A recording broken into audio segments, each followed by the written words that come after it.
It's funny the amount of companies that don't do that, right? They don't try to create any kind of culture. They don't try to use their company colors in their space, and that, to me, that seems kind of like you're working backwards. I mean, you kind of want somebody to know, like, this is our office, this is our brand, we have common goals that we're working towards, and that's what, like, say, your office reflects. I mean, everybody has the same motivation. They're uplifted. Everybody has the same goals. But when you don't do that in an office, it just feels like just a regular bland workspace. It's not somewhere where you really want to go, really give it your all. Yeah, there's one company that I won't name that I worked with for a long time, and every time you walked into their office, it was just like, it was such a downer. I was like, I do not want to be here. Like, it was fluorescent, and we have the fancy fluorescent lights, so I can't say that that's not true, but they had like the really terrible ones, you know, and there were cube farms everywhere, and I was like, I might as well. It's just not an inspirational place. Even when you bring clients into your space, right? I mean, that's a part of marketing. You want them to see that. You want them to see how that you invest in your company as well. I mean, if they walk in and they see that, like you said, if it's a tech company and they just have a bunch of cherry desks laying around, they're like, okay, well, they don't really invest into their company. Why should I invest in them or in hiring them?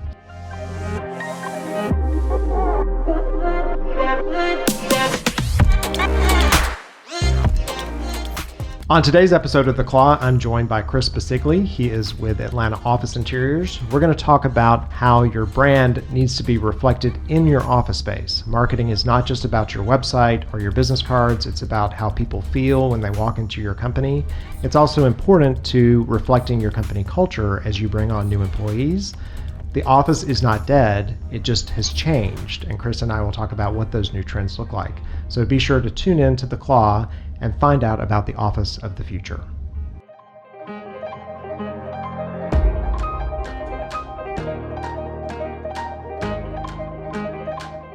Welcome to The Claw. I'm your host, Eric Holtzclaw, Chief Strategist at Liger Partners. The Claw is the podcast for marketing C-suite executives. Today, I am joined by Chris Bisceglie. He is with Atlanta Office Interiors? Yes. Atlanta Office Interiors. And Chris was very key, he and his wife Dagny, to the opening recently of the Liger Lair, which is where we're broadcasting from. That's where the Liger podcast studio sits. So Chris, tell us a little bit about Atlanta Office Interiors and what you guys do. Yeah, of course. So I'm with Atlanta Office Interiors. We are a division of Atlanta Office Liquidators.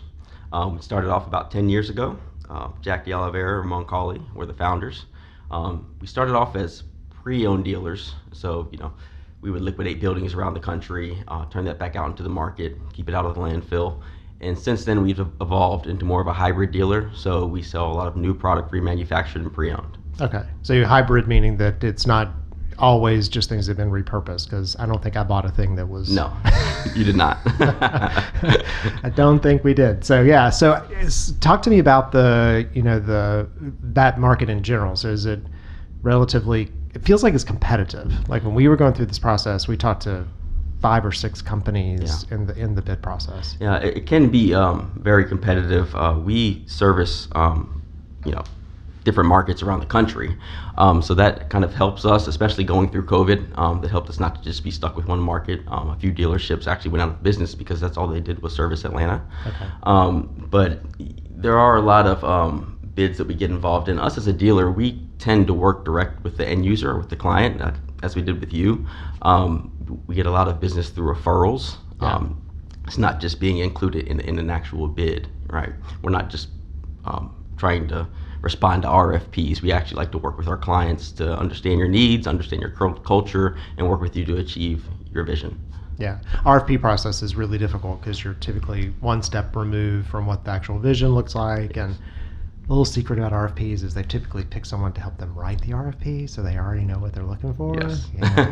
And I think you ended up on a list of companies that our broker told us to talk to. Yes. So I think they gave us 3 people. CTR partners. Yeah. And to give you a little secret about why being very responsive in sales is important is I emailed Chris in the morning, and I think we were on a Zoom call by 4:00 that afternoon. So you did a great job on the pickup. We do pride ourselves in response time. As you know, a lot of our clients can text us in on a Sunday evenings. We respond. That just helps us help set us apart from the competition because it is so competitive, right? You have a lot of the big dealerships where they can take their time. They feel like the business should come to them. We're the small guys on the block. We have to, kind of scrap it out for it. So we have to fight for it. Yeah. And so tell me, I want to get into the concept of, marketing and how marketing is related to your space and some of those types of things. But I'm curious within your space, because everybody wants to know, we've had these buildings that have been sitting, quote unquote, empty as people have worked from home. And, what are you seeing are some trends? Like, did you see that people did they stop buying? Did they try to start selling you things? Like, what did it look funny. like? It depends. It depends on what industry you're in, right? So right in the middle of COVID, we literally had a few companies still come. Actually, let me backtrack. I did a interview on the news regarding changes in the workspace during COVID. Right, this is like right in the middle of it. It was probably April or May, and my prediction back then was that everybody's going to these tall panels, right? Because it makes sense. You would think that people want division, and all of these manufacturers did go out and stockpile all of these plexiglass screens and stack-ons and mobile boards to kind of separate spaces, and that kind of died down a little bit. But right there in the middle of COVID, we had companies that were still purchasing just benching stations where we're sitting right here with no division.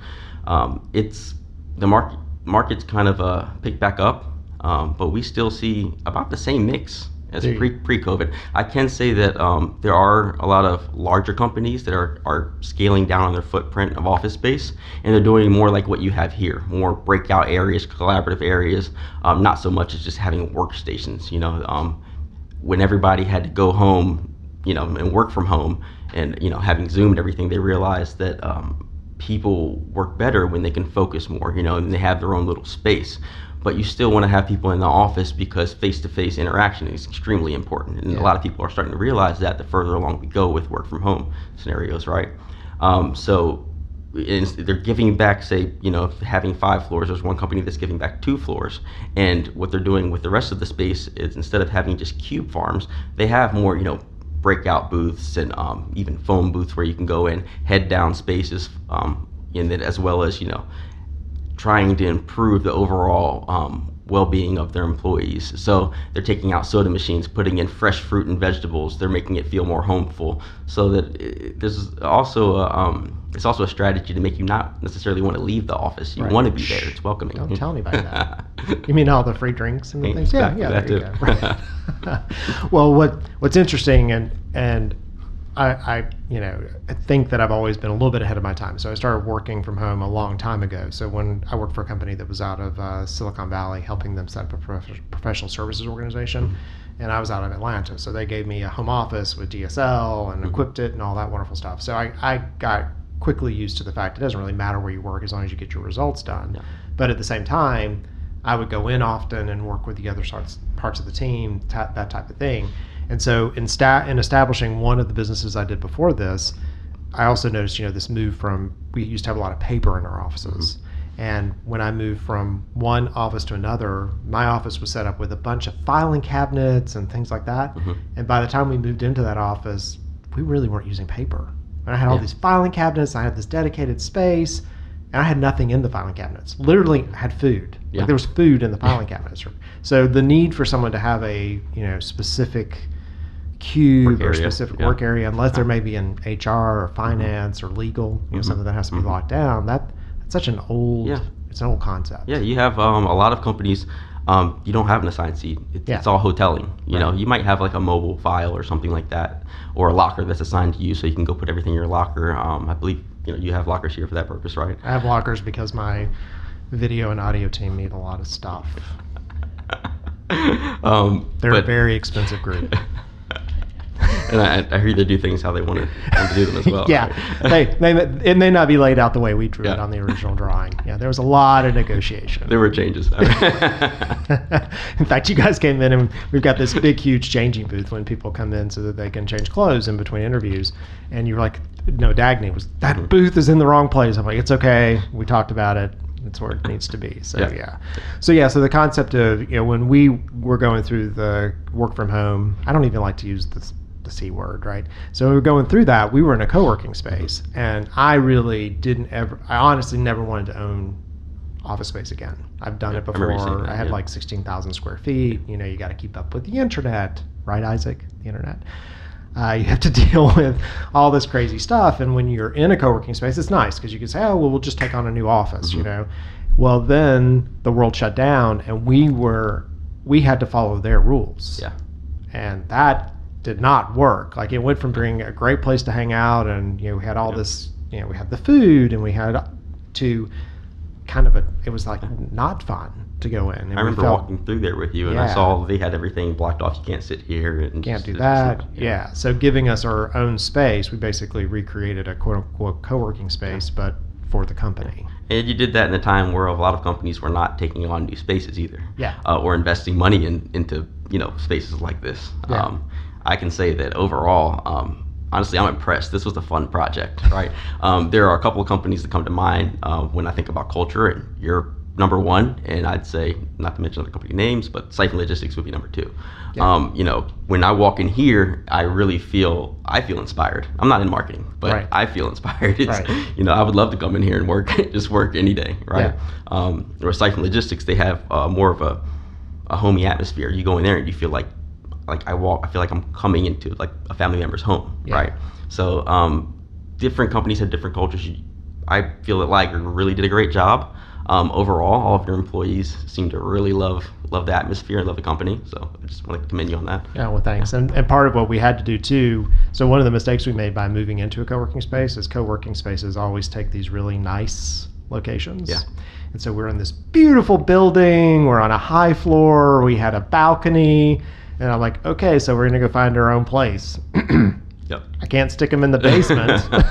I've gotten used to this, right? Yeah. So the thing that this building did that was really smart is this was mostly a spec suite. So they had already done most of the kitchen, and they'd done the floors and things. We just had to add a couple of walls.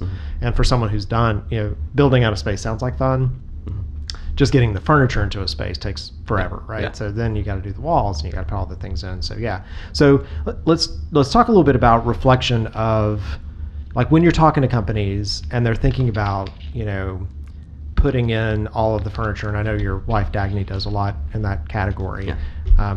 She's amazing, so she was so much fun to work with, and also happens to be an Auburn fan, and Liger's colors might be slightly Auburn. We didn't realize that until we were like halfway through the project. Well, we were looking at the finish selections, and we're like, yeah. This feels like Auburn. Yeah, and I think at some point we said something about that, and like, that's it. That's what you're going for. Yeah. So don't tell Whitney because she's a Georgia fan, but whatever. So thinking about marketing, because often people confuse, or they think about marketing only being about the ads and the things that, how do you see companies, or do you see companies try to reflect their brand in their office space? You do see that a lot. You know, it's funny the amount of companies that don't do that, right? They don't try to create any kind of culture. They don't try to use their company colors in their space, or and that, to me, that seems kind of like you're working backwards. I mean, you kind of want somebody to know, like, this is our office, this is our brand, we have common goals that we're working towards, and that's what, you know, like, say your office reflects. I mean, everybody has the same motivation, you know, they're uplifted, everybody has the same goals, but when you don't do that in an office, it just feels like just a regular bland workspace. It's not somewhere where you really want to go really give it your all. Yeah, there's one company that I won't name that I worked with for a long time, and every time you walked into their office, it was just like, it was such a downer. You know, it was like, I do not want to be here. It was fluorescent, and we have the fancy fluorescent lights, so I can't say that that's not true, but they had like the really terrible ones, you know, and there were cube farms everywhere, and you know, I was like, I might as well. It's just not an inspirational place. Even when you bring clients into your space, right? I mean, that's a part of marketing. You want them to see that. You want them to see how that you invest in your company as well. I mean, if they walk in and they see that, like you said, if it's a tech company and they just have a bunch of cherry desks laying around, they're like, okay, well, they don't really invest into their company. Why should I invest in them or in hiring them? So, right. Cool. Yeah. Well, I'm going to take us a commercial break, and when we get back, we're going to talk a little bit about, because you sell both kind of used furniture, new furniture, all that type of stuff. I probably should have asked this question before I bought furniture from you, but we're going to back and talk about, either the positives or negatives of doing those types of things. Maybe I don't want to have this conversation, but we're going to do it anyway, because I know you're on both sides of the market. Like, where do you make those choices? What's important? What should you look for? Because if you're going and purchasing, used furniture, are there some gotchas, or are there some things you have to be concerned about, or is it just as good as new? You need to think about this question, though. Because I bought all new, but whatever. Okay. So we'll be back in just a second. You're listening to The Claw, which is a podcast for marketing C-suite executives. I'm talking to Chris Bisceglie. Almost. Almost. I added the to it. I wanted to have an at the end. So if I screw up your name, though, people remember it better. Yeah, exactly. There, right? Yeah. With Atlanta Office Interiors. Yes. And we'll be back in just a second. Thanks so much for watching The Claw podcast. We'll be back after this short break.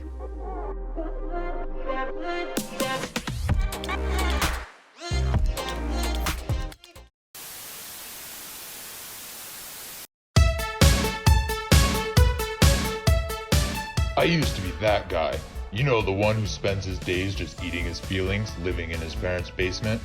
It all changed when I received an invitation from the love of my life. Because of all the junk food and laziness, I had outgrown my entire wardrobe. I knew I had to completely transform my body by the end of the week. Otherwise, I'd lose my beautiful mare. That's when I created my Unicorn Magic workout system. This system gives your muscles the boost they need to kick into overdrive and get you the results you want, immediately and effortlessly. By the time I went out on my date, using a magical combination, I didn't even recognize my own body, and neither will you. I personally guarantee you will see results after one workout with no risk to me. My customers agree. No other exercise program works faster or more effectively. In fact, out of 100 users, 100% of them said this is the most effective workout program they have ever used. Let's just say I got my gorgeous mare. And if you want yours, you need the Unicorn Magic workout system. So don't be that guy. Sign up for Unicorn Magic today. Have you or a loved one been injured by a unicorn? Unicorn Magic will not help you get fit in a week, and it won't get you millions of new customers in a week either. If you've experienced any of these symptoms, you may have been affected by a unicorn marketing agency. If you need impactful marketing crafted to last, call Liger today. We fight these grandiose and absurd unicorn promises deadly to your marketing strategy and bring you long-lasting success. We guarantee you won't get overnight results. Reclaim your life and reclaim your marketing. Go online now at waronunicorns.com or give us a call at 404-832-5143. Again, the number is 404-832-5143.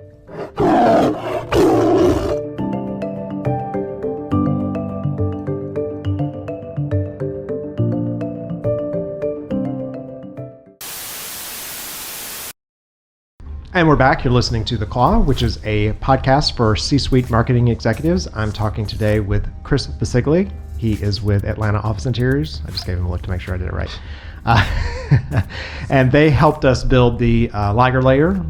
I hate that word. I can't believe I've even used it. Instrumental in creating the Liger layer. The Liger layer is the new space that we moved into at the beginning of the year. I went in November of last year in 2020 and dropped off a lease and a check, and the building manager almost fell out of his chair. He was literally sitting there. I think he was playing Candy Crush on his phone.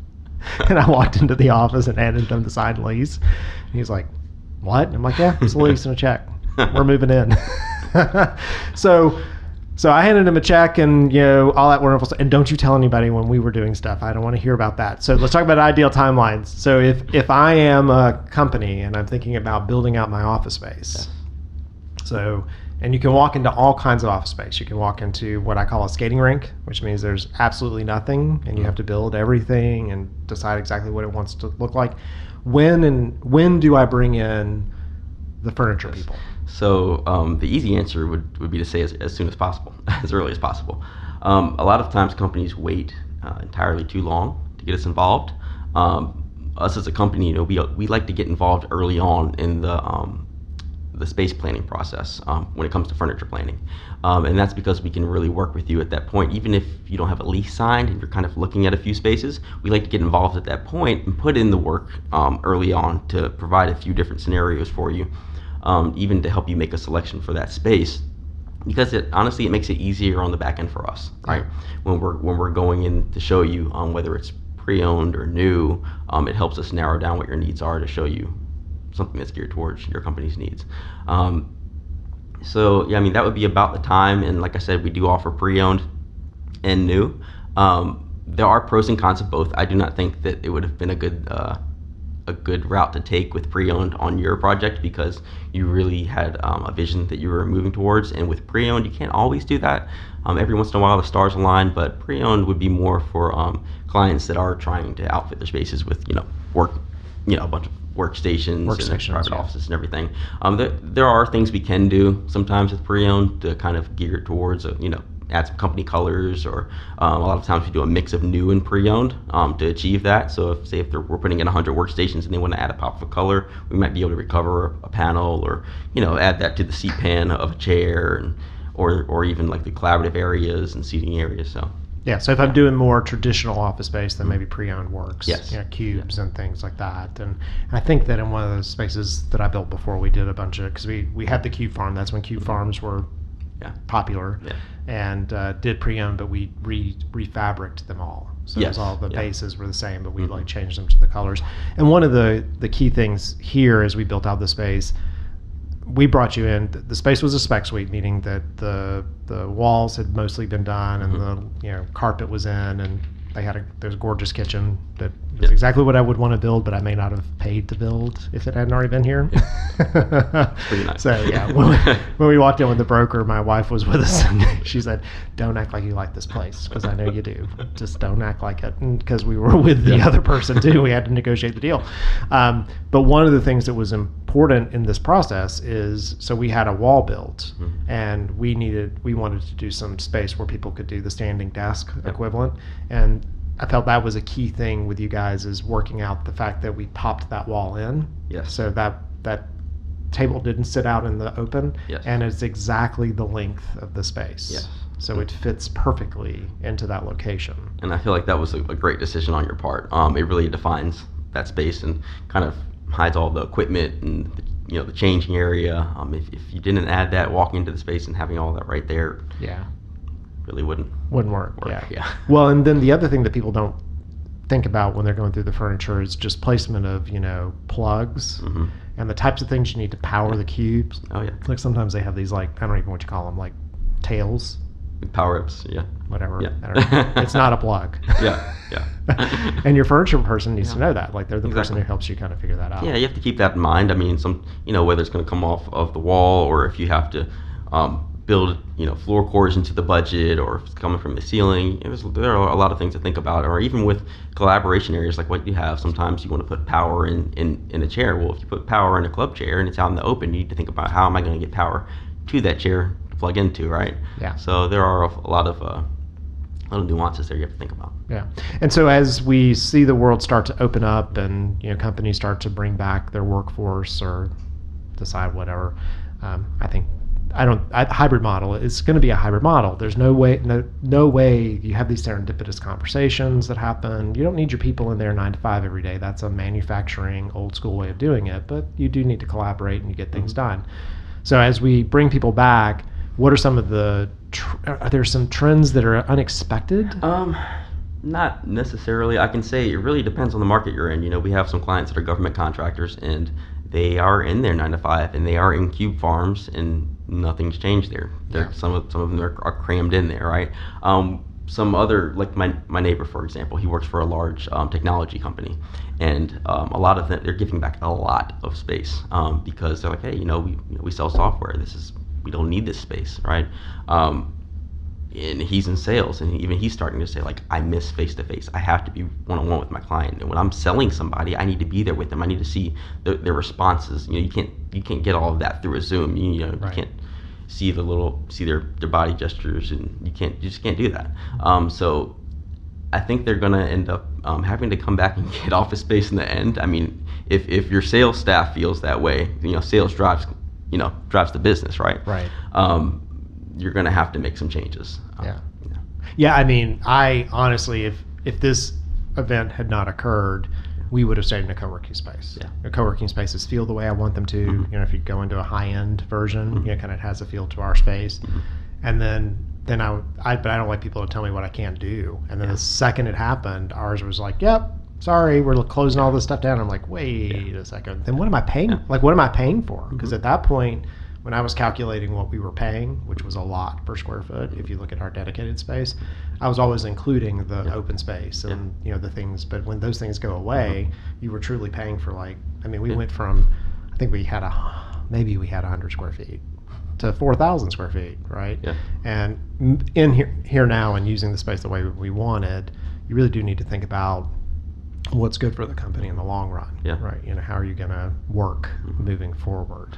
One thing I have seen is that I've seen a migration out into the suburbs, right? Yeah. So instead of just having employees work from home, they are, a lot of companies are, taking one big office and subdividing it into smaller offices that are closer to employees where they live. So you see a lot less traffic going downtown because everybody's not, just going to this one hub. Yeah. So. Yeah, that's our vision for Liger, is to have little Liger layers in other kind of secondary cities that we're working in, but dedicated to us. Yeah. So then that way we don't have to worry about the rules of, we have the right kind of conference room space for doing our strategy meetings and things like that. So it's interesting to see people try to shift to it, and this was such a disruptive event. Yes, it was. It's like terrible. But I don't think it's bad disruptive. Some of the things that have occurred, hopefully long run, have been needed. You don't need to put somebody in a car for 2 hours in traffic unless you're Ingrid and you live 2 hours from the office. That's a personal choice. But 2 hours when you're maybe 10 minutes from the office is ridiculous, right? I agree. Yeah, I mean, Dagny, she worked from home. Her and I both work from home. We have 2 office locations, but being in the office, I hardly get anything done because everybody needs something. Everybody has a question, right? Yeah. And then an hour each way every day, we figured, we can use that time and then we can be productive during that time. Now, not everybody will do that. Some people will use that time to, go grab a margarita or something. But for us, it really worked. I mean, if you can just wake up, go right to work, get a full day in, and not worry about losing 2 hours of your day for commute time, that's huge. Yeah. Well, we've got this concept of the Zoom fatigue, because if I want to talk to you and we're both remote, the only way I can talk to you is by scheduling a Zoom call. Yeah. And then I'm taking potentially 30 minutes off your calendar. But if you and I were in the office and I had a quick conversation with you, then we're done with it and we move on. So having that kind of combination of the two. What I've learned about myself, I kind of always knew this. Within the house, I move all day. So I start one place and I move somewhere because I have to change places to continue to get my motivation and whatever. And as we've come back in and we've been spending more time in the layer, kind of trying to recover the company because we lost revenue in the second quarter just like everybody else did and that type of thing. That transition from leaving the house, stopping and getting my coffee, getting to the office, now it's time to work and interact with people, then get in the car, go home, that helps me be more productive. Getting gear. It's this subconscious switch. You're moving from doing this thing to doing this thing, and I was getting really dulled out at the house, getting up every day and then, okay, got to open up the laptop and work for 8 or 9 hours. I was talking to a younger employee a couple weeks ago, and he was pleased to be back in the office because he's being mentored by someone, and he's sitting very close to that person, and now he can overhear their conversations. So he hears them talking to people on the phone or working with it, and he wouldn't get that from the house. I mean, that's and that brings up a good point. I mean, when it comes to turnover, that's when I feel like a lot of companies are going to see that the work from home concept doesn't work for everybody or for every company, because if you're trying to bring in new talent and you're trying to train them and get them involved, teach them your company culture and just teach them or train them, period, that's hard to do over Zoom. You can't do that, especially in sales, right? If I bring in a new salesperson and I'm trying to trying to teach them how to sell these products and what the sales process is, I can't do that through Zoom. They can't just listen to me on a phone call. It has to be in person. So I think that we both argued that the office is a thing to stay. It is. Thing to stay. It is. And as I start to compare, you talked a little bit about kind of there's used furniture, there's new furniture. What are other options? Are there other options? For workstations, you have remanufactured, Okay. which is just like you said you did with your old office. You take a pre-owned product and you recover it with new fabric, new paint, new work surfaces. That usually falls in between new and pre-owned, but you can only really do that with chairs or with workstations. Okay. Yeah. And then, so as I'm thinking about reaching out to companies that might be in this, so I need to do it earlier in the process because Yeah. they could put, even if you're a skating rink, meaning that there's no walls and you don't know how it's going to build it out, bringing that furniture person in sooner is smart. Yes. It just is. They make you're like, because then you get the furniture person and like, yeah, you want cubes here? Where's the power? Yeah. Like, Yeah. crap. Exactly. And I got to bring the power people back, right? Which is really different because residential, you go in and you might change things, but typically, It's a lot easier. you got stuff is where it is and you work with it. But when you get into an office environment, the customization of what you have, power, plugins, all that kind of stuff is really important. So how are you going to use the space? What is it going to look like? Those types of things. But what is you? So the reason we worked with y'all is you got our vision and you were quick. So that's two of the reasons that I was like, yeah, this is, I literally think I emailed you that morning and we were on a call that afternoon. You guys understood where we were headed with it. So that was my decision, was in that kind of fit, right? What are some things if I'm new to this? Like, how do I make the decision on who I might want to work with? Well, I mean, I do agree with you that response time is everything. You're not the only client I've had that has said that they reached out to a few different companies, and another client said that they already selected us, and here this dealer is calling the broker, and he's like, I'm sorry, they already went with somebody. You took 3 weeks to get back to me. Right. So that is a big thing. Even for me, when I hire a contractor for my home, their response time is everything to me because I don't want to have to chase them down, right? So that's huge. You also want to make sure that you have it. You're working with your salesperson or your dealership that understands your needs and likes to stay involved with the process. As you've seen, like we stay relatively involved with the process. I don't just sell you on it and pass it off to a project manager that has no idea what's going on, right? So you probably want to work with a team that has your best interest in mind and stays involved with your project to make sure that it's executed properly. Yeah, so that continuity of the vision. Correct. From the person you talked to originally to how it ends up getting implemented Yes. at the end of the day. Yes. Yeah. And you guys did a great job we came out one day and just laid out where's the furniture going to go, right? Yeah. Like we should have been more prepared. I think we used ridiculous things like tape measures and like, I think it's going to end here and that's going to end there. And so we were able to edit a couple pieces of furniture based on that. Yeah. And we have the most gorgeous orange couch in our lobby that is the exact length of the wall because we just custom put that thing in there. And that's one thing we did even before then, right? We did renderings to show what all this looks like. And that's a part of the selection process is we'll go through all of the finishes, upholsteries, and then we'll render it so that you'll see it in your space and know how it will look. Yeah. And I would make one recommendation to you. If you are picking furniture and you go to the showroom to pick the finishes, take a Snickers bar with you because you have to pick every little thing, and now what would you like the buttons to look like? I'm like, I don't know. What do I want the buttons to look like? I'm so happy we have chairs in our conference rooms that I like, and I completely give Dagny the credit for that, completely. Because by the time we got to the chairs, I was like, I don't care anymore. I was like, chairs. Yeah. Some chairs. Let's get some chairs. And our chairs are great. They're gorgeous. They're comfortable. The whole thing. I don't think I selected them. I think Dagny picked them. And that's another thing. It was Dagny's idea to use OFS brands for your project because you were looking for something, being based off of, the movie, right? Right. You wanted that look, and we felt that OFS brands would bring that look, to your office. Yeah, so I totally, and of all the things that she took care of us on, it was the office, because that was towards the end of the day, and you had us sitting in multiple chairs, and I'm like, I can't tell the difference. The upholstery really made the difference in those chairs. Yeah, it did. Absolutely. So anyway, well, it was a pleasure talking with you this morning. As well. We'll definitely put all of your contact information, and I can't speak more highly of your team and your organization. You guys did a great job. Weren't the cheapest. They weren't the most expensive either, but weren't the cheapest. But it was about the service and the fact that you guys got our vision and understood where we were headed, and that's so important. And honestly, like I've been blamed by the staff that maybe we were a little bougie with this. But if you're gonna do it, Literally, if you're going to do this, do it once and do it right. I agree.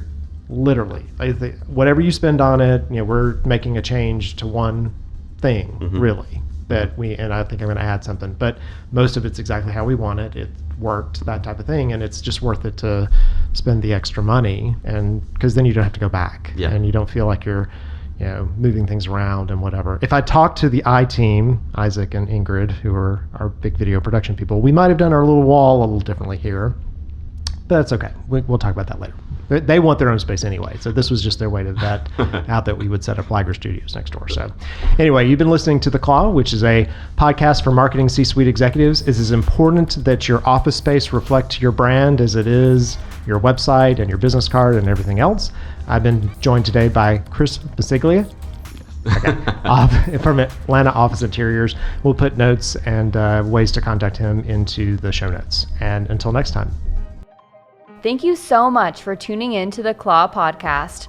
Don't forget to like and subscribe, rate and review this podcast. And if you or someone you know wants to make an appearance on this show, email us at yourbestie@ligerpartners.com.